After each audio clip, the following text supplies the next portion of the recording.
Did you play any of the games that Icarus in Smash Bros is from? What are they just called? Kid Icarus? Yeah, it was pretty fun. Cool concept.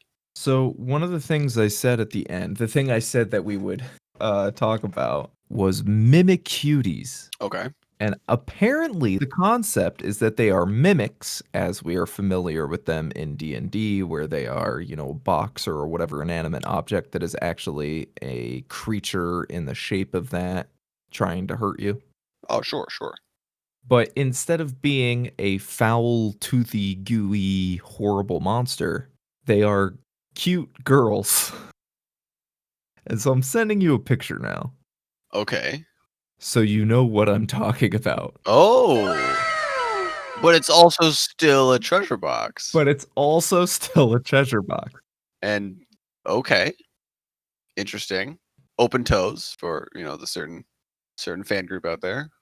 I don't know if there was some original image that made me think of it, but it was just earlier that day I found, I think it was a Twitter thread where people were talking about these mimic cuties and wanting to put them into, or like create IV stat blocks for them for particularly wary players going through 5e adventures. Just like, oh, what if they find a mimic but they don't want to kill it. And I like that concept of um really just fucking with your players.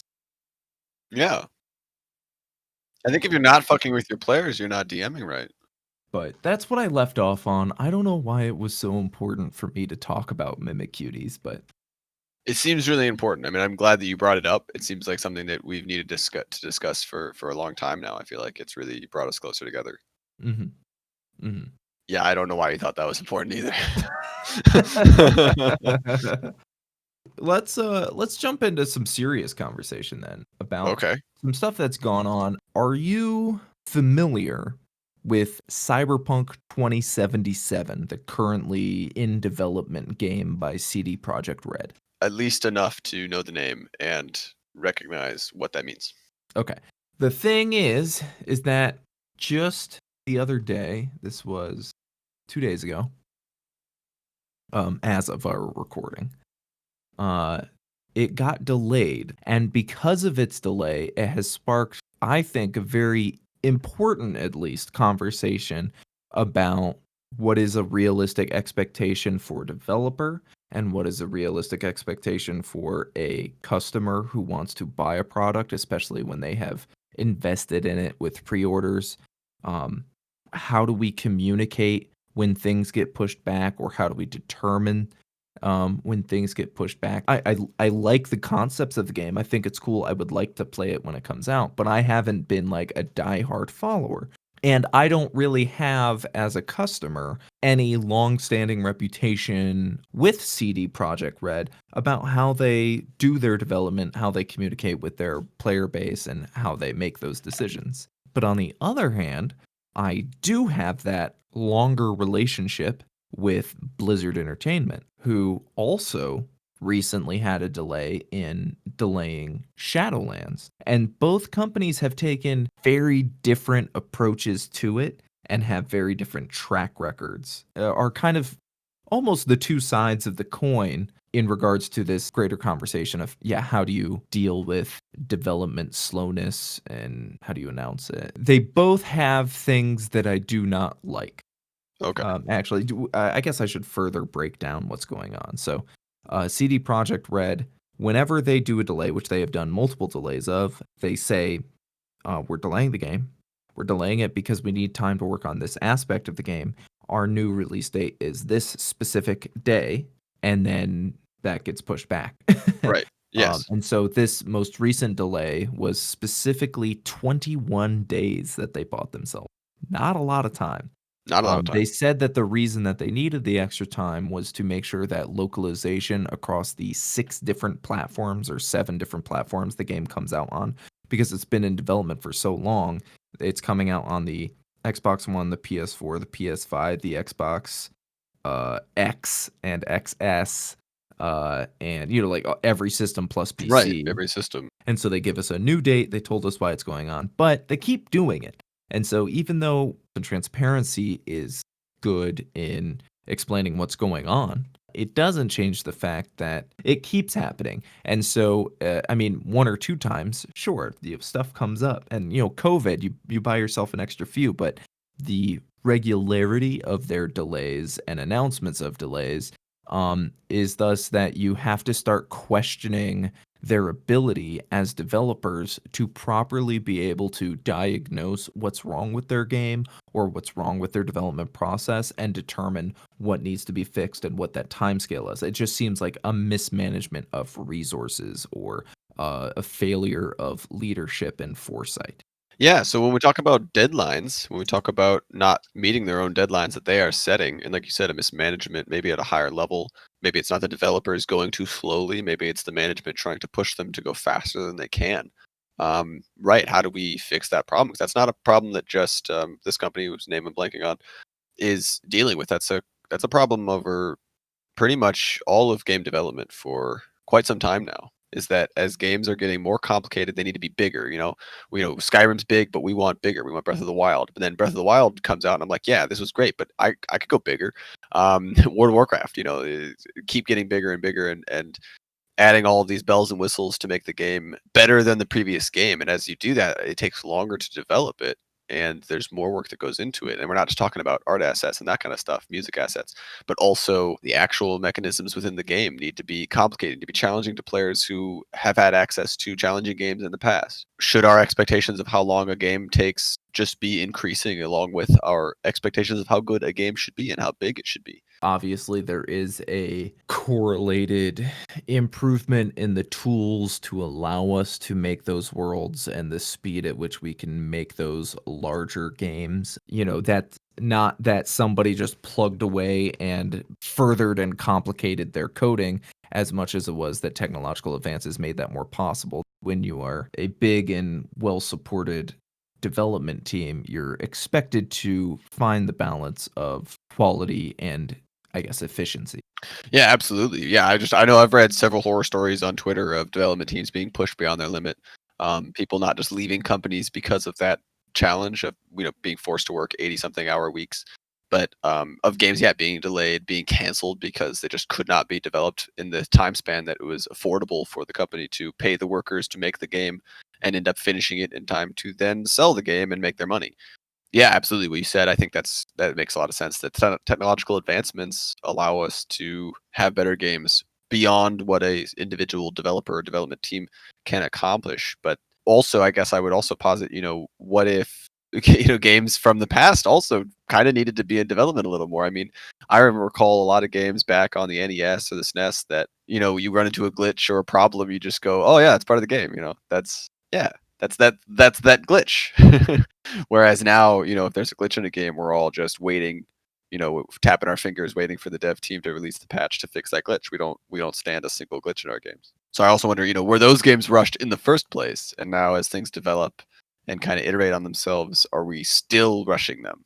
And I think for like I said, from the stories I've read of developer experiences in certain projects, the answer is absolutely yes. Obviously, that's not going to be true across the board, but being rushed to be creative and innovative as well as do all the grunt work, background coding and stuff, is that yeah, it's just too much pressure on the developers. Crunch time is industry standard and very difficult to avoid. What I'm actually seeing is that, of course, we're hearing horror stories of people from Activision and from Blizzard and from CD Projekt Red and from, GGG and literally everywhere. I mean, GGG actually, creators of Path of Exile, just released a press statement about how they are changing the way that they develop and release their leagues because they were running into too much crunch. They were trying to cram too many things in, and they need to pull back the scope of them to allow them to stay on the very intense release schedule that they have maintained for so long. Yeah. And not only is it affecting these extremely big heavy hitters, but even we're seeing Wario and Squid with Squidland Games who are releasing their first Steam release as a two-man indie developer. They are about to go into the final release phase of Steam.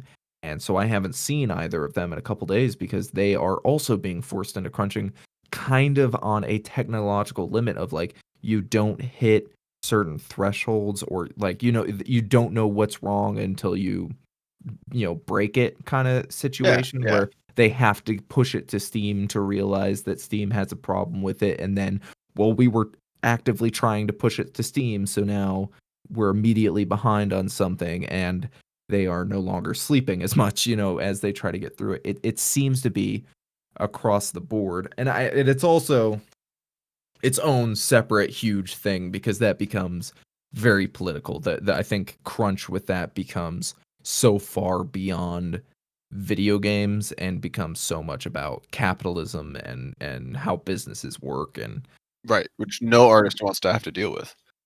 right. But Frustrating well, end and to yeah, creating something is, "Now I have to sell it? What are you talking about?"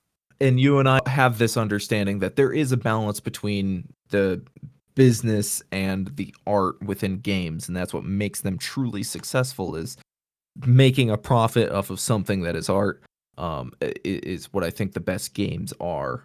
Right, which of course we talked about last time, which was how do you deal with, I mean, yeah, the developers aren't necessarily super involved in what the business end's gonna be. That's of course gonna be maybe higher up. And then as players, yeah, we don't really want to be very aware of that. We don't want that to be important to the game.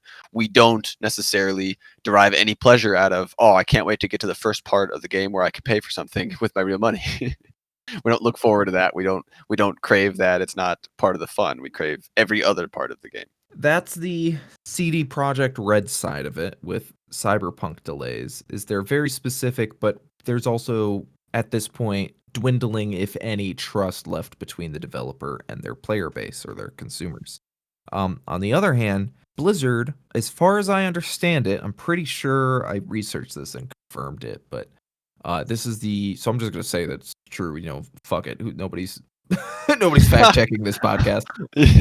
Yeah, what is this, a Um, presidential debate? so what I confirmed was that Shadowlands being delayed was the first World of Warcraft expansion delay ever, and it might be the first just flat out delay of a major box release for Blizzard.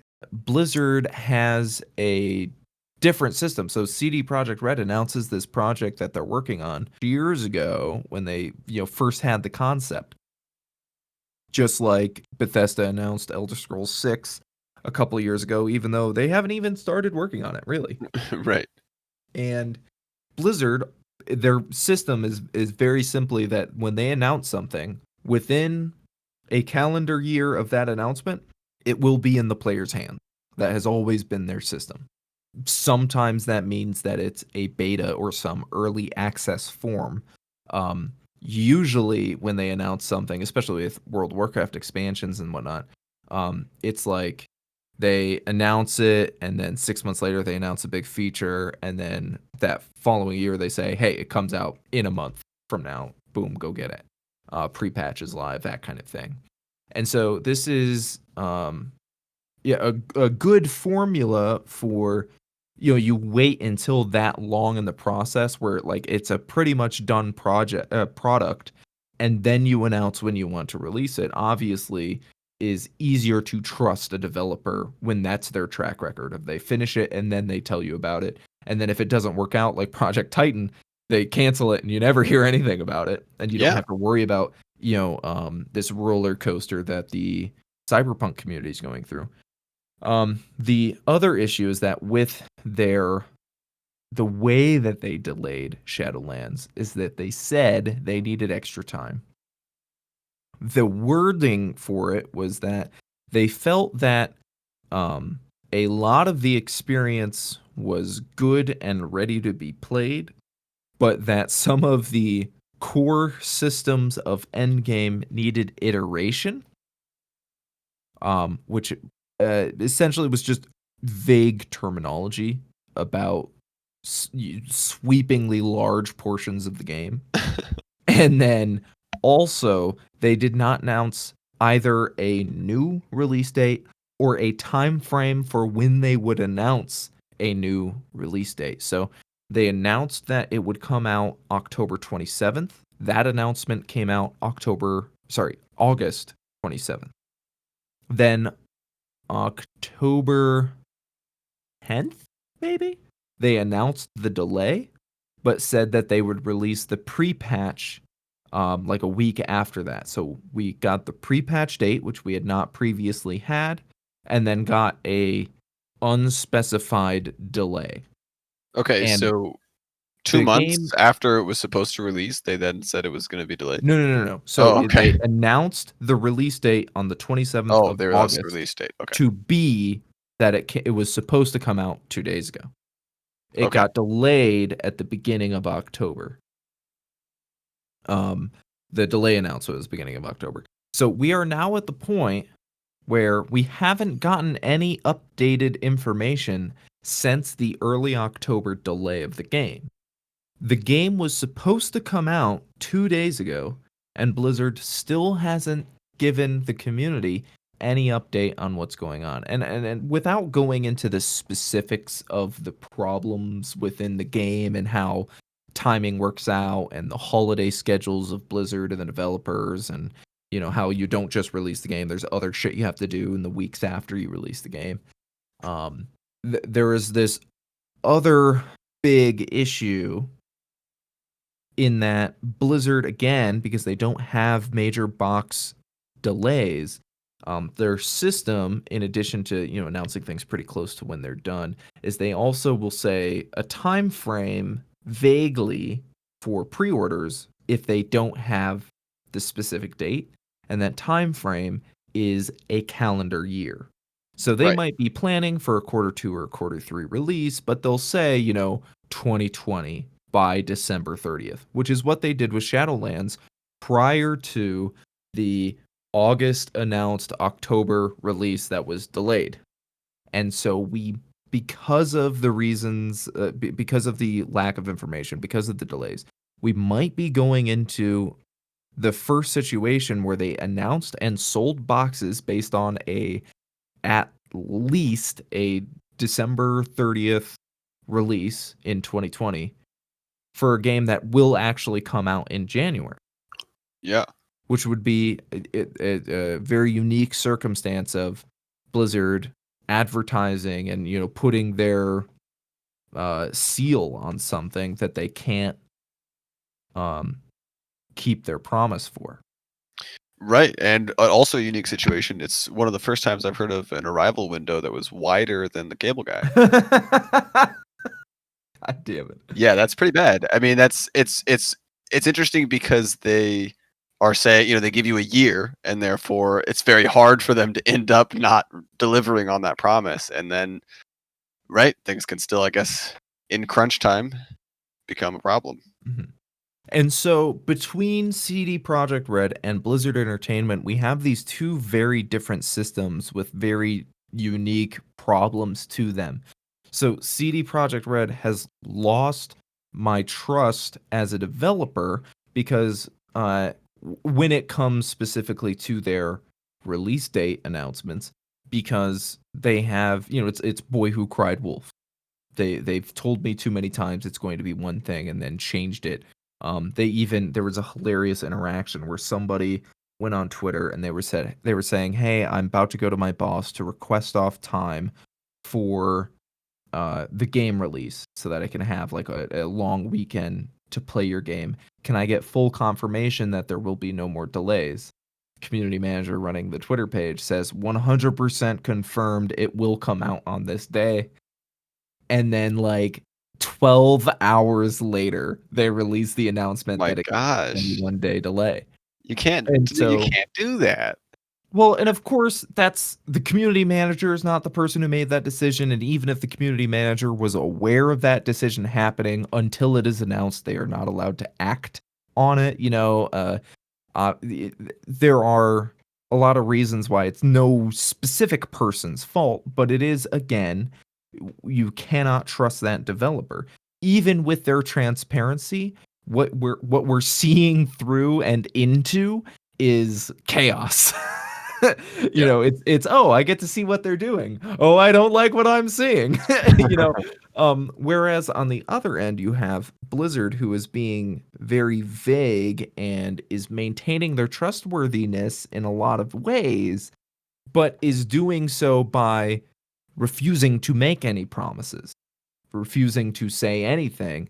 And that leaves me completely concerned about, well, what is the state of the game? What are the specific reasons for the delay? Are you using an excuse to buy more time on your game dev, or have there been issues that um uh I would be worried about that you are not being forthright with, because CD Projekt Red is willing to say, "Hey, we think that, combat isn't where it needs to be. We're going to work on it."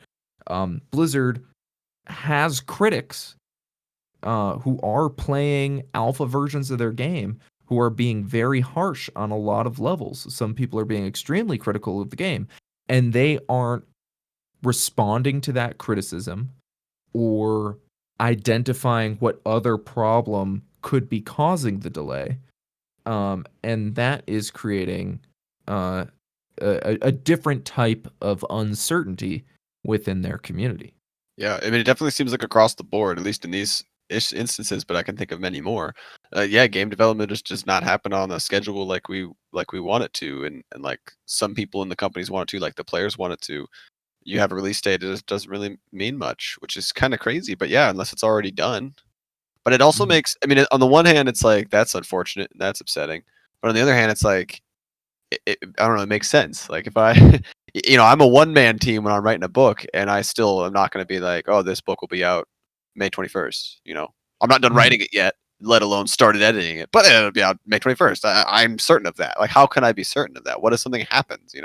Obviously, I'm a one man team, so I guess it's a little more volatile. Obviously, if I get hospitalized for 2 months, then that's going to be a 2 month delay. But that's not necessarily different even if you have a full crew. Yeah, if two members of the crew get hospitalized for 2 months, that's going to be a 2 month delay. I mean, they matter. They're an important part of the team.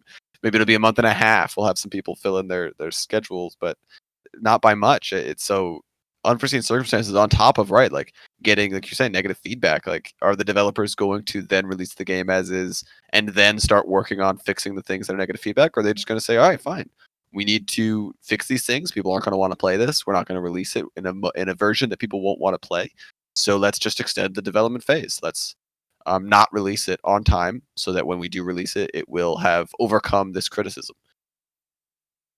And then you have to question which one of those is the better thing to do, the better choice to make. But there's just so many different things going on with what can go wrong and what can be not good enough. And yeah, you were saying, but with Squidland Games, like just unforeseen things that you hit the launch button, okay, we're done, ready to ship. Oh wait, it's not ready to ship, unship it.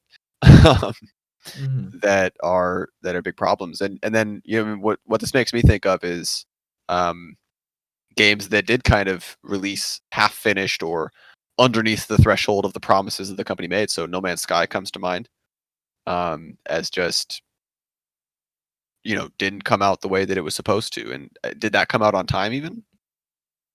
Do you recall? Uh, no, that No. Yeah. went through several delays. Right. So it went through several delays and then wasn't even what they promised. So they weren't even close, at that original release date to getting to what they wanted to get to, and they didn't make it by the fourth release date.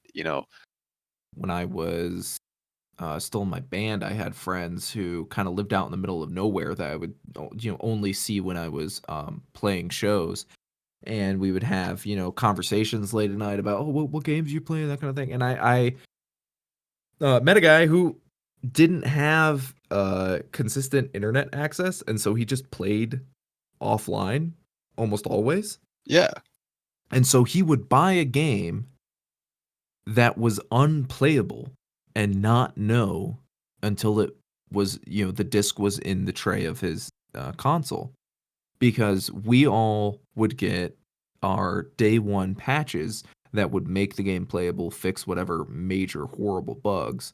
And he wouldn't get that. So he would actually be playing an entirely different version of the game and like hate one game or love another because certain patches didn't come through. And yeah, I think that um, yeah, also applies to what you're talking about of like, because of either development of the game post release or um, potential development of the game as they do a premature release and then catch up. Yeah, how much does that affect the game? Is that a positive or a negative impact on the game? And what does it mean to have um, this kind of split experience? Yeah, absolutely. And it's very concerning. I mean, this is actually something we're running into, of course, with the whole situation in the world right now with the whole pandemic and learning having to happen remotely, where, yeah, people that don't have access to computers and internet as easily as others are disadvantaged. Obviously, with video games, it's a bit more trivial. There are other ways to entertain yourself, but when it comes to education, it's just non-trivial. It's very important. We need a solution to this problem. Let's actually this is perfectly along some of the line of discussion I wanted to follow through. So when you're looking at it in an indefinite post-release development cycle, you can't plot it. It is infinity. You can't plot out infinity very simply. And so it's constantly moving in different directions. And there are certain cases where that seems to be fine. Again, Fortnite, outside of occasionally going through different phases and people getting, grumpy for a time and taking breaks and then coming back to it. Um, or that's exactly my situation with Apex. I stopped playing just because I didn't like the new map. It kind of changed the gameplay style, and I didn't like it as much. I still liked the game that I played, and I don't regret it, and I'm not upset that it changed. I felt like it kind of had to, because if they left it the same, I'd be done playing it also, and it kind of did everything it needed to do. But as these games develop, there isn't a development process there, and it's a very long one, and it is constantly changing the direction and the scope of the original concept for the game. And it works out in certain situations, and then it's actually a trend within indie developers or smaller developers to take a game and during its conceptualization process to go through similar procedure of nearly infinitely expanding the concept. And so this is something called scope creep in the industry because it's at the conceptual core gameplay level where they are thinking these things out, where we don't even have like the kernel of the game before they start going on these tangents of let's make this and what if we added that. It means that the game gets further and further away from release in the opposite direction of Fortnite or Apex, which of course get released and then go into this afterlife. These other games are kind of forcing themselves further and further into essential development. Right. Tarkov is actually really, really good about scope creep, where they've pretty much laid out everything they want to do, and nothing that they've done has not been talked about for many years. Very few things just come up out of the blue. But there are other games like Star Citizen, those games that have been in development forever, are selling $100 or $1,000 pre-order packages that you can get to, invest slash buy into the game because their scope keeps moving. Even though they've been in development for that long, they kind of don't even have anything for you to do. That's crazy. It's just like a giant world with no gameplay. Yeah, that's crazy. And it also, I mean, it definitely makes me question, what does the word released even mean? If I'm playing your game, is it not released? And if you're not letting me play it, yeah, obviously it's not released. So that seems to be what it really means. The actual, oh, this is the released game. That doesn't really matter. They're labeling it beta, alpha, pre-release, demo. Oh man, early access doesn't really change. If I'm playing your game, I'm playing your game, and if I'm not, I'm not. So And I think that that is a very tangible element of the divide between the business and the art, where you can say, like, on an art level, this is nowhere near the final product that we're expecting. But then on the business level, simultaneously say it's $60 if you want to play it. yeah, But yeah, it's yeah, not done, but it is done, but it isn't done, but we're still making it. yeah. Yeah, and um, what a game is worth is a conversation that just is never ending. I mean, it's just what it, if you're paying up front, if you're paying for box price, then you have no idea what it's worth, and you pay whatever they tell you to pay, or you don't. And if you're paying as you go, if you're paying like an MMO subscription fee, or if you're paying for microtransactions, then you as the player get to determine what's worth it to you. Yeah, is 3 months of this game worth it for $15 a month? Okay, you pay $45 for 3 months. Is $800 in microtransactions worth it over 3 years? Okay, you pay $800 over 3 years. You get to choose that. So the pay as you go versus subscription versus box price, it's all some degree of control by the player as what they pay, but also all seems very arbitrary. And again, this all ties in because it is this merging of, and I think that's what makes video games so difficult to have these conversations about, is because, all media is some merging of art with this business level, because we live in a capitalist society where there needs to be a business level or it's not sustainable. The video game industry is by far the most profitable of the media industries. I think it's like worth more than the music and film industries combined. It makes it very difficult to have these conversations about how are we going to approach the business ethics of what is essentially the modern gold rush. How are we going to do artistic appraisals of something that is the livelihood of so many people? Again, we were talking about crunch earlier. A lot of people deal with the crunch and the terrible working conditions that comes with being a developer or a programmer for a development company, and actually lower than average pay for the programming field. They deal with those things because the industry perceives it as a privilege to be able to work on a project like that. They think of it as inherently creative and artistic, and therefore rewarding in its own right. And even though it's more profitable than many, many other industries, even combined ones, like every single major sport together, they still are treating it as this elective sort of field that you should not be paid a standard wage because you have the privilege of being able to participate in it. Seems like a problem to me, but I don't know how to solve it. Well, that's kind of unfortunate. I was hoping that by the end of this podcast, we could just We just solve the solve game all industry. of Yeah, the game industry yeah. and release Cyberpunk. Yeah, that was definitely on my list of goals for this Mhm. for this episode. So it's a little unfortunate that I don't know if we'll get there on schedule, but maybe next episode. Yeah.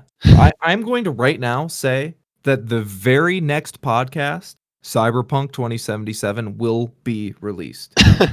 Asterix, obviously it's gonna get delayed. Yeah, yeah, yeah. I'm going to send you a picture for a hard pivot. Okay, time to hard pivot.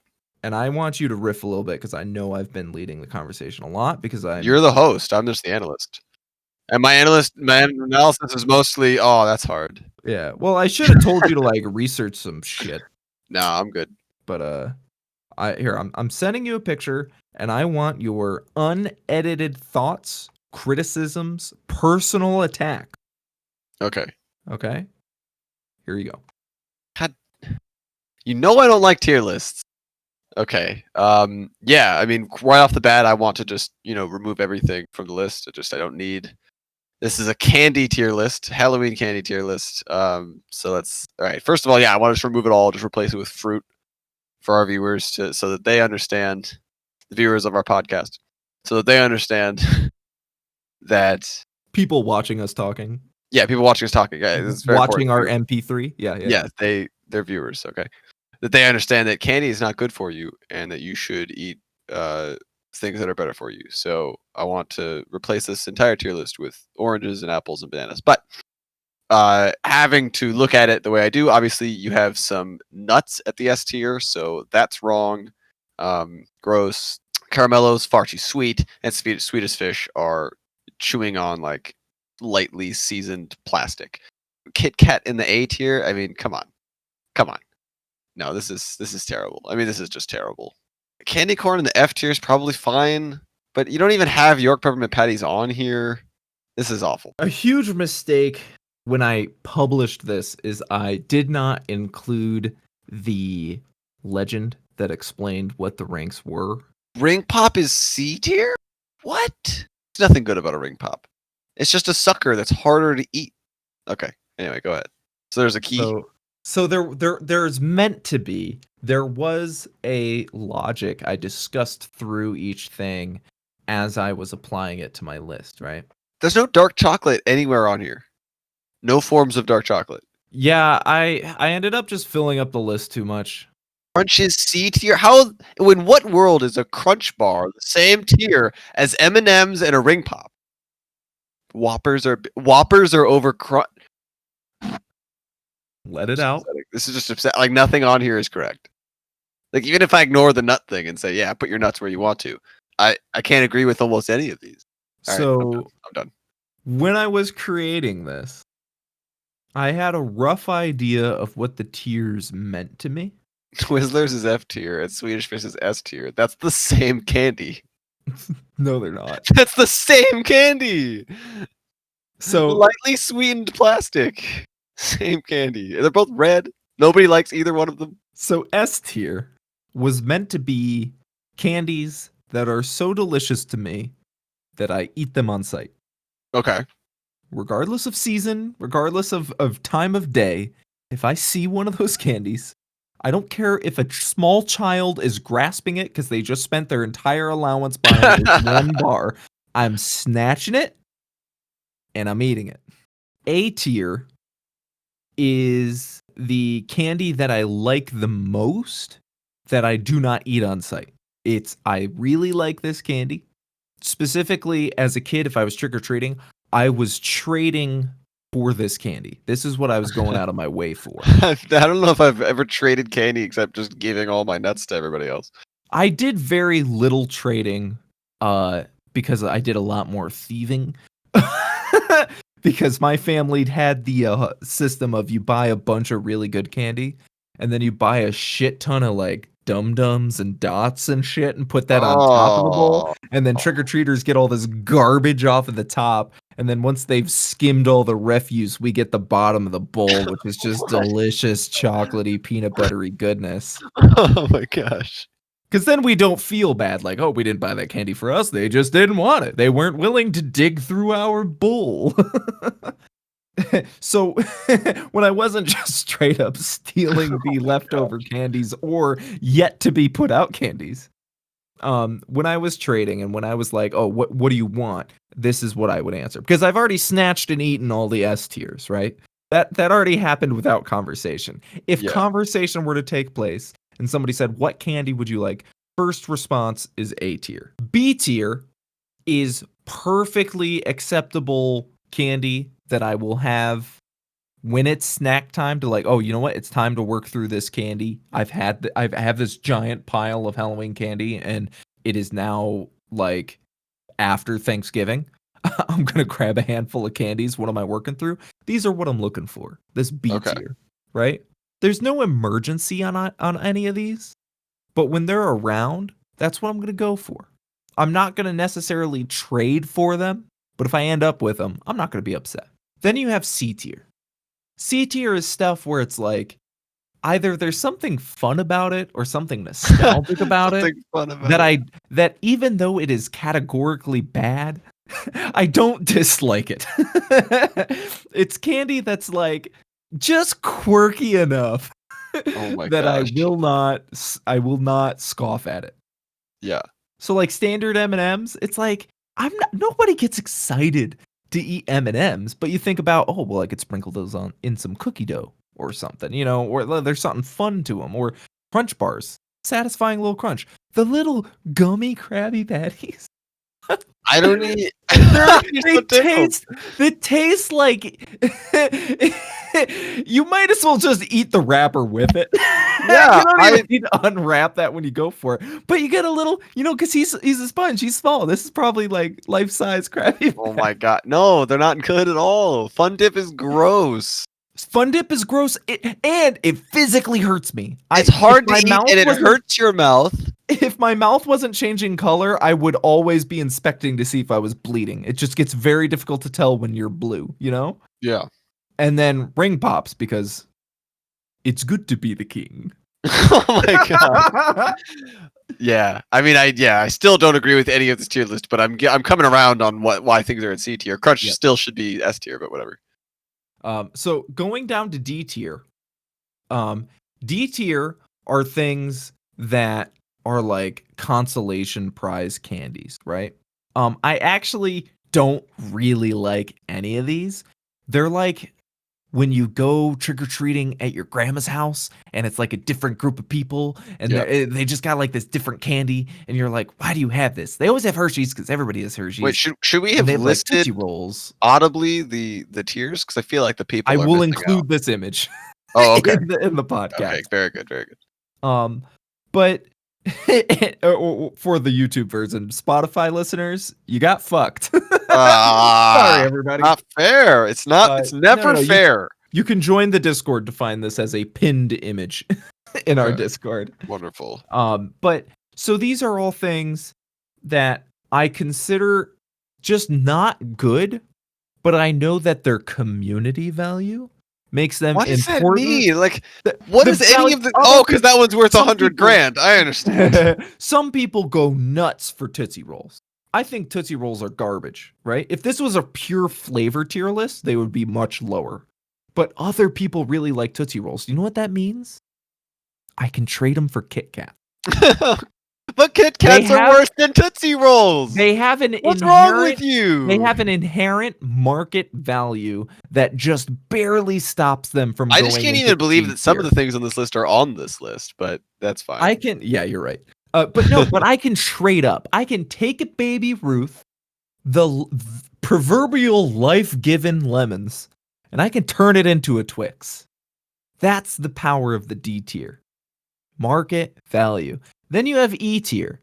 Nobody wants these, including me. The fruity Tootsie Rolls are below the regular Tootsie Rolls? Yeah. Nobody likes them. True I love Tootsie 'em. fans hate the flavored ones. I actually, again, flavor-wise, they would be higher than regular Tootsie Rolls, but this is about market value. I think that normal Tootsie Rolls and Not fruit my Tootsie market. Rolls are equally bad, actually, to me. But there is a market for Tootsie Rolls greater than there is for fruit Tootsie Rolls. That saves them from E, right? Everything D is E flavored, but somebody likes them. There's some weirdo out there, you know? I used to love nerds as a kid. I don't know what's wrong with me. Like a Hanzo Salty body sugar. pillow. We all agree it's a bad idea, but someone out there is going to pay for it. You! Not me. I don't have a Hanzo body pillow. I have had multiple opportunities and have not done it. I think it's very likely that you do have one. And you're just So we ashamed have to admit E it. tier, yeah. The fruit flavored Tootsie Rolls, Paydays, Nerds, Laffy Taffy, Runts, Hanzo Mr. body Vidbar. pillows? handful of candies like that where they're just worthless. They have no market value and they're flavorless. And then we get F tier. I have a visceral, emotional, negative response to all of these candies. I agree with all that except Twizzlers, but you and I we can't agree on Twizzlers. I think Twizzlers are the same as Swedish Fish. And I will read this out for the viewers at home. Keep your eyes open. Don't blink, because you're not going to want to miss me saying this to your ears. Yes. Candy corn. Hot garbage. Yeah, you can have like 2 before it's too much. Listen, you know that all of the candy corn that was ever made was made in 1983. And ever since then, every single November 1st, the Candy Corn Company sends out their employees to the garbage cans of America and they scoop out all of the trash to get their candy corn back. They wash it, repackage it, and sell it again. Nobody has ever eaten a candy corn. Except for like a child who's like, just hasn't been jaded by the world, who doesn't know that it's out to get them. They're just like, oh, I'm hey, picturing, let me try a little I'm candy picturing Baby Yoda using the fork to grab some candy corn. Like, candy corn is to me akin with like finding out that everybody dies because your dog just passed and your parents are having that conversation with you. It's that level of like, wow. Oh my God. What a hollow experience. Yeah. Okay. Moving on. What is your issue with Twizzlers? What is Twizzlers? this? I have one of those old speaker systems where you have to like manually wire in the speakers to the like main stereo. Yeah. I would rather eat those cords than goddamn Twizzlers.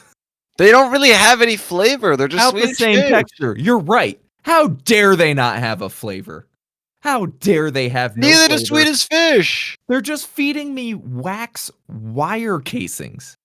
I don't know. If I'm Even hungry the and there's name, some Twizzlers, Twizzlers, gives me they're something to all chew on. twisted up, and that is the only feature. They are a color and a shape. They're a candy. Have a They, ma- flavor. they do make pretty good weapons. I don't know if you've ever been hit in the face by a Twizzler, but I wouldn't recommend it. No, I am always throwing Twizzlers away from me. So if we ever hang out, maybe you'll experience Twizzler as a weapon too. Try to get them away from me as quickly as Yeah. possible. Okay, yeah, and then for the rest of this, I mean, yeah, junior mints they actually make me physically ill. Same with airheads. Dots are just not good, and then milk duds also Milk leave Duds that and weird. Dots are the same thing. Right. They are candy of a certain flavor intended to destroy your teeth. Yep. At least milk Like, duds you can just like let them melt in your mouth, but dots just stay in your mouth until you yeah. inevitably chew them and hurt yourself. Yeah. I have actually in movie theaters gotten into arguments with people where we were like, getting our snacks and they're like, "Hey, get some Milk Duds." And I'm like, "Fuck no, I'm not paying for Milk Duds. You wait in your own goddamn line. You go to the back. You get behind 5 people. You miss the entire intro and title sequence to Spider-Man 7 because I'm not buying you Milk Duds." Yeah. I have a All right. reaction to Milk Duds. So I the do not things like I it. would bother to move in this tier list, I'll leave the nuts where they are. I don't need to touch your nuts. Yes. But I would Sour Patch Kids. Hands off my nuts. Yeah, Sour Patch Kids move up to S tier. Kit Kats move down. I don't care how far. Just they're not A tier. That's a lie. M&M's and Crunch move up. It doesn't matter. Maybe to A tier, maybe to B. It's fine. Haribo moved down. I like gummy bears, but Haribo gummy bears aren't good. That's true. Yep. Whoppers move down probably all the way to E. Ring Pops move down to F. And Soda Fun Dips. Things that attack my mouth belong in F tier. Twizzlers move up at least to E, but Swedish Fish move down to E with them. Wherever Twizzlers end up, Swedish Fish end up with them. Tootsie Rolls go up maybe to C or B, and Flavor Tootsie Rolls join them because it's the same thing. And dark chocolate enters the fray and goes straight to S tier. Any dark chocolate, doesn't matter. A new challenger Yeah, approaches. exactly. It could be salted. It could have fruit in it. It could be plain. It doesn't matter. It could have fucking mint that I don't want stuffed in it, called a York peppermint patty, and I'll still eat it because there's dark chocolate around the mint. And that's it. Oh, Laffy Taffy, go to F tier. That's it. That would be my changes. Oh, and my S tier means willing to eat despite the health risks of consuming too much candy, and then everything else I don't eat. So.